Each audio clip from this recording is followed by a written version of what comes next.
Attention à l'indigestion.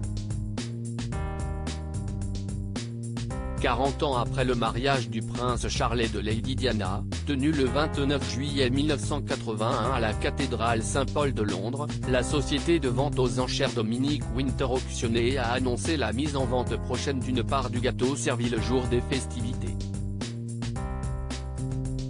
Conservé dans un morceau de film alimentaire et une boîte métallique ces 4 dernières décennies, la part de gâteau aurait été offerte à Moira Smith, ex-employée de la reine-mère à Clarence Howe, avant d'être acquise par un collectionneur dans le courant de l'année 2008. Recouverte de glaçage et de pâte d'amande, elle mesure 18 sur 20 cm et pèse environ 800 grammes. En tout, 23 pâtisseries ont été servies le jour du mariage de Charles et Diana, dont un immense gâteau aux fruits à étage pesant plus de 100 kg.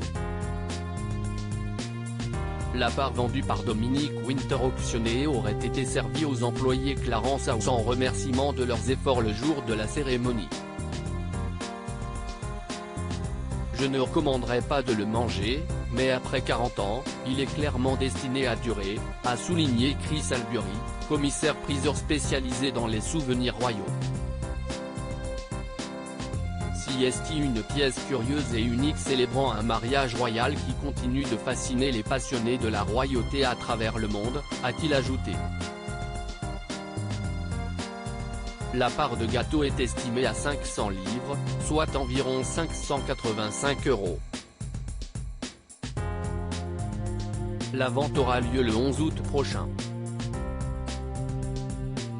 Un menu royal qui fait saliver. Ce n'est pas la première fois que les restes du Royal Wedding de 1981 font leur apparition dans les ventes aux enchères britanniques.